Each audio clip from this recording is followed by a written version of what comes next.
ہمارے جوان کیسے تھے، ہمارے جوانوں کی زندگیاں کیسی تھی۔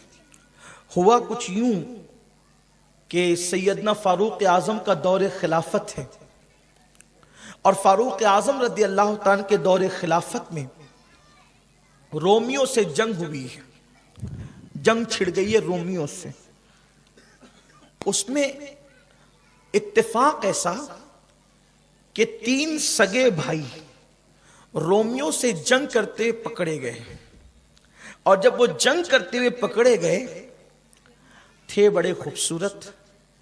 ایک بات آپ کو یہ بھی بتاؤں کہ اگر انسان جوانی میں گناہ نہ کرے تو اس کی چمڑی کا رنگ کیسا ہی ہو، گناہ سے بچنے کی وجہ سے اللہ اس کے چہرے میں کشش اور نورانیت پیدا کرتا ہے، اور وہ نور پیدا ہوتا ہے چہرے میں اور آنکھوں میں، خاص طور پہ آنکھوں میں وہ چمک پیدا ہوتی ہے کہ اس کو دیکھ کر خدا یاد آتا ہے کہ اس کے چہرے کی رانائیاں یہ ہے تو اس کے بنانے والے کے حسن کا عالم کیا ہوگا، رنگ کیسا ہی، رنگ کی کوئی۔ آج دیکھو، آپ مجھے معاف کریں یہ جملہ سنتے وقت میں کوئی بے عزتی کسی کی نہیں کر رہا ہوں، میں جنرل بات کر رہا ہوں۔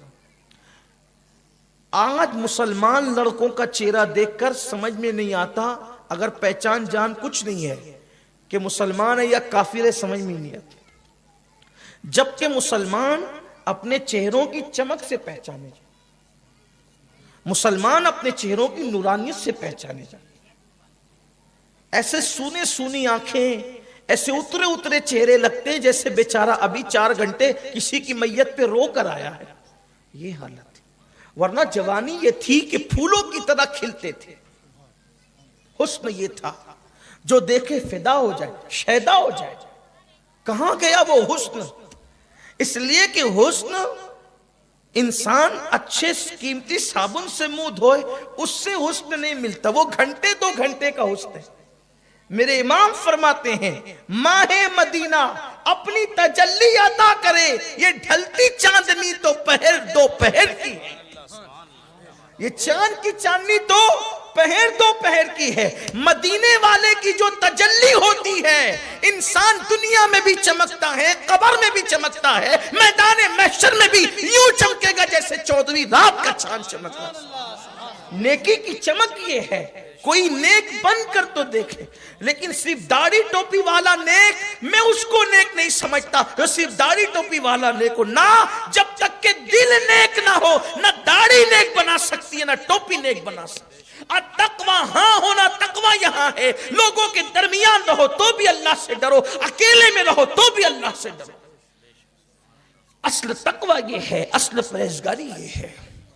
تو 3 بھائی ایک ساتھ پکڑا گئے اور تھے بڑے خوبصورت، حسین و جمیل، حسن تھا، جمال تھا۔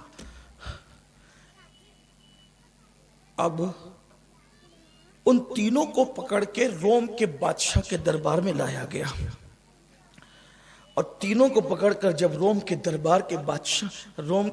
بادشاہ کے دربار میں لایا گیا، تینوں کو پکڑ کے تو ان کو کھڑا کیا۔ بادشاہ نے تینوں کو دیکھا، شاید اتنے قریب سے اس نے کسی مسلمان کو پہلی بار دیکھا تھا۔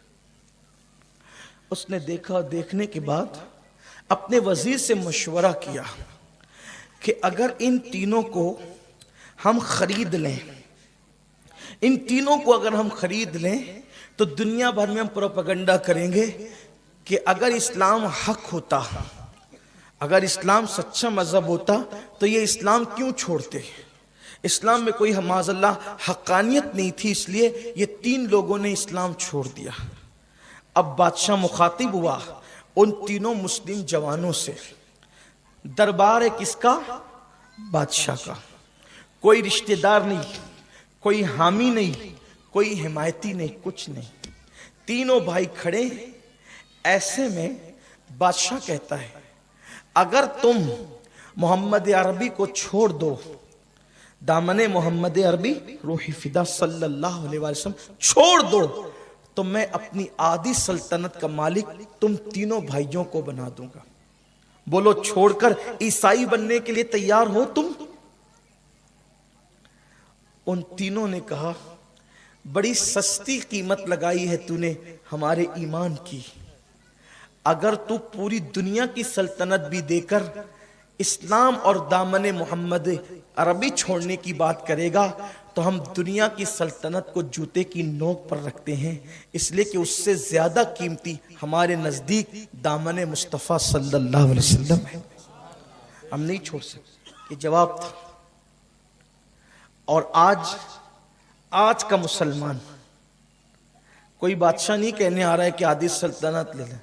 وہ گانے کی دہلیز پر اپنا ایمان بیچ رہا ہے، وہ زنا کے اڈے پہ اپنا ایمان بیچ رہا ہے، وہ شراب کی بوتلوں پہ اپنا ایمان بیچ رہا ہے، وہ جوؤں کے اڈوں پہ اپنا ایمان بیچ رہا ہے. یہ ہو گیا. لوگ کہتے ہیں پہلے کا مسلمان بڑا عزت دار تھا، آج ذلیل کیوں ہو رہا ہے؟ تو پہلے جیسا مسلمان بن کے دیکھو. پھر اگر بے شک وہ عزت والے تھے تو پہلے والے مسلمان بن کے دیکھو. بادشاہ آدھی سلطنت دے رہا ہے، روم کی سلطنت. وہ اس دور کی سپر پاور تھی. جیسے آج امریکہ برطانیہ کا حال ہے نا، ان کی روب اور دبدبے ہیں. اس وقت روم کا اور ایران کا ایسا دبدبہ تھا. آدھی سلطنت دے رہا ہے روم کا بادشاہ اور کہتا ہے کہ تم صرف اتنا کرو کہ اسلام چھوڑ دو، مصطفیٰ جان رحمت سے اپنا تعلق تم توڑ دو. وہ کہتے ہیں بہت سستا ہے یہ آدھی سلطنت. پوری دنیا کی حکومت دے کر کہے کہ دامن مصطفیٰ چھوڑ دو تو تیار نہیں. یہ مسلمان تھے. اسلام اس کا نام ہے، مسلمانوں کا کردار اس کا نام. اب جب اس نے دیکھا کہ لالچ میں نہیں آتے تو اس نے کہا ٹھیک ہے، اگر تم اسلام نہیں چھوڑتے تو پھر مرنے کے لیے تیار ہو جاؤ، چلو مرو. لیکن ایسے آسانی سے نہیں ماروں گا کہ گردن اڑا دیا یا پھانسی دے دی، نہیں. اس نے کہا کہ 3 کڑائیاں رکھو اور نیچے آگ جلاؤ اور اس میں تیل ڈالو، اور جب تیل سے کڑکڑ کی آواز آئے، یعنی تیل بالکل انتہائی اپنے شباب پر گرم ہو جائے، تو ان تینوں کو ڈالو اس کے اندر. تینوں کھڑے ہیں. اب مجمع عام لگا دیا گیا، کڑائیاں رکھ دی گئی، تیل ڈال دیا گیا، نیچے سے آگ لگائی گئی، تیل سے دھواں اٹھنے لگا، کڑکڑ کی آواز آنے لگی. ایسے میں اب تینوں بھائی ایک دوسرے کو دیکھتے ہیں، اور دیکھنے کے بعد چھوٹا بھائی کہتا ہے پہلے مجھے، منجلا کہتا ہے پہلے مجھے، بڑا کہتا ہے پہلے مجھے. اس کی وجہ ہے انسان موت کو دیکھ کر گھبرا جاتا ہے. موت سے جن کو ڈر لگتا ہے ان کو پتہ ہونا چاہیے کہ ان کے دلوں میں پاپ ہے. جنہیں موت سے ڈر لگے ان کو پتہ ہونا چاہیے کہ دلوں میں پاپ ہے، اسی لیے موت سے ڈر لگتی. جن کے دل پاپ سے صاف ہے انہیں کبھی موت سے ڈر نہیں لگتا. ایک آسان سی مثال سمجھ لیں. جس کے پاس کپڑے بھی تیار ہو، جس کے پاس گاڑی بھی ہو، جس کو اچھی گاڑی چلانا بھی آتی ہو، اسے کوئی ٹینشن نہیں ہے. اس کو دھلیا سے کال آ جائے یا ممبئی سے آ جائے، ناگپور سے آ جائے، اٹھائے گا گاڑی، سیدھا نکل کر چلا جائے گا. یہی ہے نا. تیار اگر ہے، ساری چیزیں کلیئر ہے، تو وہ اس کو کوئی ٹینشن ہی نہیں ہے سفر کا. لیکن جس بیچارے کے خود کے پیر کٹے ہوئے ہوں، جس کو نہ گاڑی آتی ہو، نہ کپڑے ہو، نہ ساز ہو، نہ سامان ہو، اسے ہر وقت تو ٹینشن ہے کہ بلاوا آئے گا تو کرے گا کیا. یہی ہے. تو موت سے ڈر انہیں لگتا ہے جن کے دلوں میں گناہوں کی گندگی ہے، جن کے رشتے اللہ اس کے رسول سے کمزور ہے. ورنہ مرنے کے بعد جانا کہاں یہ تو سوچو. اچھا ٹھیک، مرنے کے بعد جانا کہاں ہے؟ اللہ ہی کی بارگاہ میں تو جانا ہے. اور جو 70 ماؤں سے زیادہ پیار کرتا ہے، جب اس کی بارگاہ میں پلٹنا ہے تو پھر بات کیا ہے؟ میں اپنی بات مکمل سمیٹ لیتا ہوں. ایک بار درود شریف پڑھ لیں. اللہ رب محمد صلی اللہ علیہ وسلم، نحن عباد محمد صلی اللہ علیہ وسلم، صلاۃ و سلام علیک یا رسول اللہ صلی اللہ علیہ وسلم. تو تینوں بھائی کہنے لگے پہلے میں. بہرحال اٹھا کر پہلے بڑے کو لے گئے، اور جیسی وہ کڑائی کے پاس پہنچا اس کی آنکھ میں آنسو آ گئے، رونے لگا. بادشاہ کی ہمت کھلی.